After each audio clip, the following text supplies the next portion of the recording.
இன்னைக்கு மருத்துவம் கல்வி இலவசமாக கிடைக்கணும் மக்களுக்கான அதுதான் இருக்குது. ஆனால் அது யாரும் பண்ணல. மருத்துவமும் கல்வியும் வியாபாரமாயிருச்சு. இன்னைக்கு முழுக்க முழுக்க ஹாஸ்பிட்டலுக்கு போனால் ஒருத்தனை ஒன்றுமே இல்லாத அவனை பழித்து அவன்கிட்ட கொள்ளையடிக்க பார்க்குறாங்க.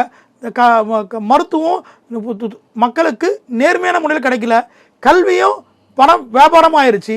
அதனால் மத்திய அரசினுடைய கல்வி கொள்கை உள்ளே வந்துருச்சுன்னா நம்ம அடிபட்டு போயிடும்ன்றதுனால இன்னைக்கு இப்போ அவங்க ஓப்பனாகவே சேலஞ்ச் பண்ணுறாங்க.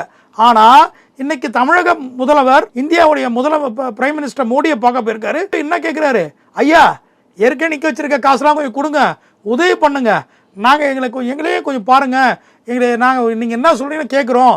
நீங்கள் ஆந்திரா சீஃப் மினிஸ்டர் சந்திரபாபு நாயுடையும் பீகார் சீஃப் மினிஸ்டருக்கும் ஆல்டர்னேட் சோர்ஸாக நான் இருக்கிறேன், நீங்கள் என்ன சொல்கிறீங்க? ஏன்னா பார்லிமெண்ட்டில் நடக்கக்கூடிய பல மசோதாக்களை இன்னைக்கு திமுக அமுக்காவில் வெளியில் யாருக்கும் தெரியாது. பல மசோதாவுக்கு திமுக ஆதரவு தந்து மசோதா பாஸ் ஆகிட்டு இருக்கு. ஏன்னா இவங்களுக்கு இந்த அழுத்தங்கள் இருக்கதா அவங்களுடைய மசோதாக்கள் போயின்னு இருக்கு. இது எல்லாருக்கும் தெரியல.